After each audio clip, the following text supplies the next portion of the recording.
hapon. Wow! Itong mga kasama, no, kilalanin na natin ang nasa likod ng viral game na Senate Run. Uy. Ayan, mga kasama po natin ngayong hapon. Walang iba kundi si Jonnifer Mandak, isa pong quality assurance analysis sa isang analyst sa isang software development company. Ayan, magandang hapon, Sir Jonnifer. Hello Ayan, po. no? Ayan, magandang hapon po. Kumusta po kayo ngayong hapon? Kasi kailangan kumustahin muna Oo, namin dapat kayo, sir. pinakamusta lahat. Okay naman po. Kamusta nga, Chol? Ayan, pinamusta ka na. Yari. Nako. Kayo po, kumusta po? Ayos lang, napansin ko tong laro mo ha. Nalaro mo ba? Nalaro mo? Hindi ko lala. Gusto mo bagawan ka rin? Pwede. Kung bibigyan ako ng pagkakataon. Kotse yung sa'yo. Gusto ko kotse at kulay puti. Ayan, pag-usapan natin, sir, yung ginawa mong Senate Run viral game. Ano ba itong larong ito at paano siya nilalaro para sa mga hindi pa Nakapag-try. Nakapag-try, di ba? Subok nito.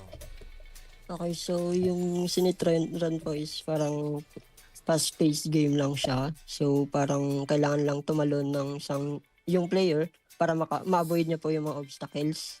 Then, padlayuan lang po ng distance para po, ayun po yung goal ng game. So, parang padlayuan lang po tayo ng distance na na-avoid natin mahuli or ma-hit natin yung mga obstacles po along the way po. Paano mo nabuo yung concept na to? Parang natuwa ka ba or parang ginamit mo yung nangyari noon sa Senado na para ay gagamitin ko to para bigyang entertainment. I-turn natin sa para makapagpasaya, hindi yung para makapagpa-stress. Actually, nabuo yung game po, isang lunch break lang po. Uy, So, lunch break. ang usapan po kasi namin during the time is, yun nga po, nag-explore po kami talaga sa game development. Then, parang nabanggit din po yung, sa issue po nga po ni Bato. So, parang, Senator Bato. So, parang, parang what if gawan ng game yun. Tapos, ay parang naisip namin, ay oo nga, no, parang maganda nga. Kasi nga, trend nga po siya. Then, so parang, naisipan, ay parang pwede kaya yun, parang Senate Run, parang ganun pa kasi ibinase namin doon sa Temple Run niya po. So, usually po yung game po talaga dapat is 3D game, pero since parang nag-explore pa lang po ako doon sa game development, so parang naisip ko, parang i-base ko na lang muna doon sa Dino game sa Chrome po, sa Google Chrome. So parang 2D lang po siya. So ayun po, after nung araw na po na yun, yung after ko po makauwi ng bahay, parang sinimulan ko na po siyang gawin. So, gumawa muna ako ng UI or visuals po nung game. Tapos, ayun, sinimulan ko na po siya i-develop din. Then, after that day po, pinakita ko na din sa mga kasama ko. Tapos, natawa naman po sila. So, parang, inihingan na ako ng update every time na papasok ako, mga ganito, ganyan. Tapos, ayun po, since medyo, may mga priorities lang din akong iba and then as well as nagka-issue sa internet sa amin. Medyo natagalan na akong gawin yung game. Kaya ngayon lang din siya na-deploy pa. Ito kasi guys sa browser, no, sa Chrome siya nalalaro. Ito may nagtatanong sa ating nanonood kung mada-download ba or posible ba itong ma-download soon sa Google Play or sa iOS. Ayun po, pinag-iisipan ko pa po. Kasi currently po parang may mga issues pa po akong na-encounter, lalo na ngayon hindi na siya ma-access. So parang pag-isipan ko siguro kung paano yung gagawin. Pero rest assured naman po na possible po magkaroon ng mga mobile app. Hindi lang po sa web. Pero ang galing no, lunch break lang. Tapos naisip nila. Parang idea lang siya eh.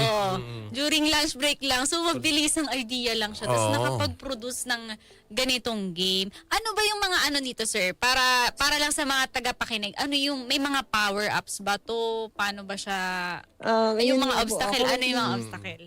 Ayan po. Sige. Currently po kasi parang lang siya, parang mabilisang deploy ko lang po kung ano yung currently na nakita nyo last time is yun pa lang po yung initial nung app. So possible na magkakaroon pa ng mga power-ups, mga leaderboards and so on po. Ayun, para mas exciting. Madaming Yes po, para mas May mga level, no? may thrill. Sir, lang banggit nyo kanina parang na-disabled yung laro, tama ba? Sa anong kadahilanan po? Dahil Sa kay Robby. ano po yun, sa hosting platform ko po. So, naka-free tier lang po kasi ako since wala nga po akong budget for pro. Sa dami rin siguro na nag-access. Yes po. no? So, basically po, kagabi, na-hit po yung, or dumami po yung traffic ng website. So, parang na-hit na po yung, yung limit nga po nung web ko po. So ano na, parang So, nag-viral na talaga siya. Kailangan ko na pong mag-upgrade to pro po. Kaso yun nga po, it cost 1,000 din po. So, Mahal din. ayun po, hindi ko po muna siya, Ano, di ba sinabi mo kanina? Oo, sinabi mo kanina, nag-come up lang to sa'yo nung lunch break mo, tapos pag uwi mo ng bahay, sinimulan mo na. So, ilang araw or putol-putol bang mga araw yon or yung isang buong gabing lang yun yung araw na ginawa mo tong laro? actually, hindi po. Nung after ko po, nung araw na po na yun, nung nakauwi ako ng bahay, bale visuals pa lang po yung nagawa ko as well as yung mga main menu lang po nung game.